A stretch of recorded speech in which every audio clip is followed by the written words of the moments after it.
afternoon. Morning. Good morning.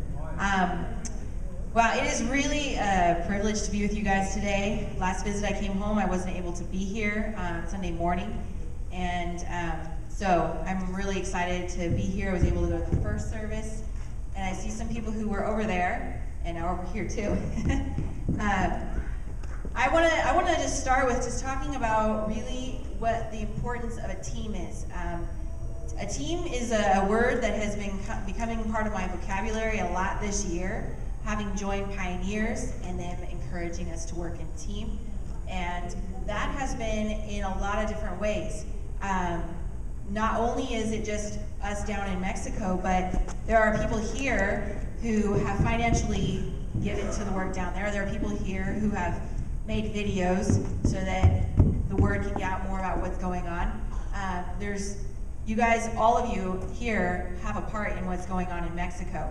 And if you have chosen to do so, sometimes we just kind of forget that things are going on in other places. Honestly, many times I get very busy with what I'm doing and need to remind myself, I need to get on Bell Road Baptist's Facebook page to remind myself what's going on here.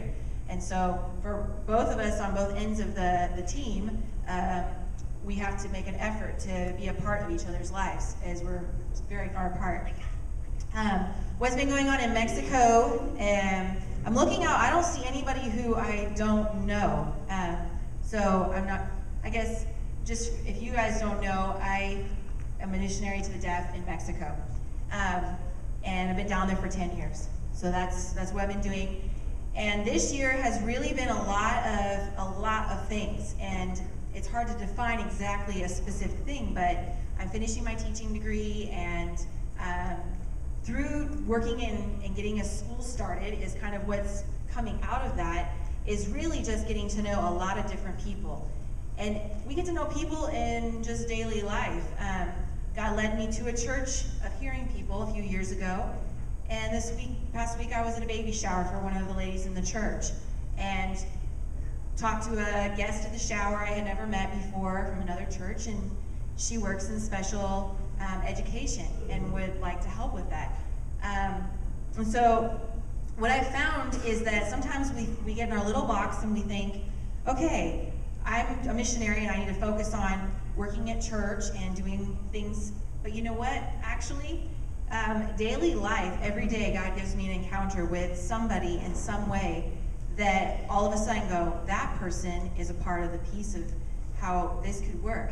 Businesses who might want to support a school that is going to be privately funded and not public school.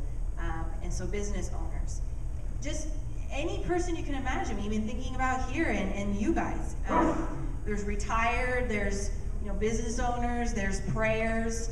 God uses all kinds of people, and that's kind of what I've been really getting into this particular last few months.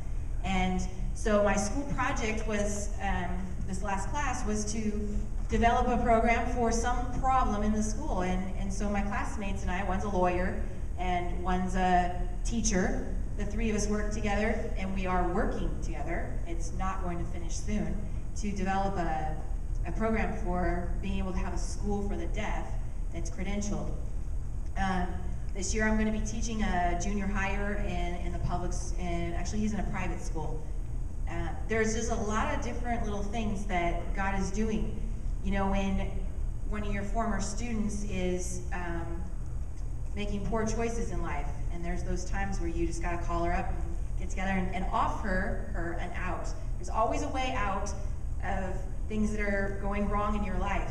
And yet for her, it seemed as if there wasn't. And last week, being able to talk to her and say, hey, this is an option, and leaving her at that point of making a choice of, am I going to go the right direction or the wrong direction? And those are the kind of encounters that I have a lot. Even while I was here, I got a message from somebody that somebody came to my town, which is like a half an hour or 45 minutes away, and was looking for me. And I don't really know what she needed, but recently we had a conversation about what is the truth. Is Christianity true, or is Jehovah's Witness beliefs true? What do you believe?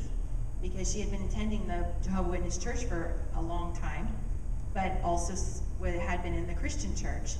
And she right out told me, well, I believe that the Christianity is true. I said, well, why don't you come to church with me on Sunday? That was just because of substitute teaching in a school one day, and talking about actually the girl in the striped shirt up there, Jasmine, and the Jehovah's Witnesses every week go to her house and try to bring her into their church, and every week she says, no, I'm a Christian, and that's not my belief. And so just talking about her with another girl was encouraging her to go back to the church. So tons of connections being made.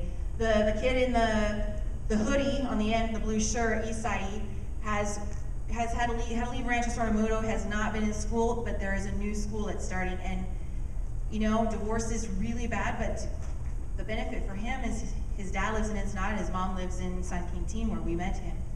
But he's gonna be able to come with his dad and come to the school in Ensenada, most likely. We've been talking this week on Facebook.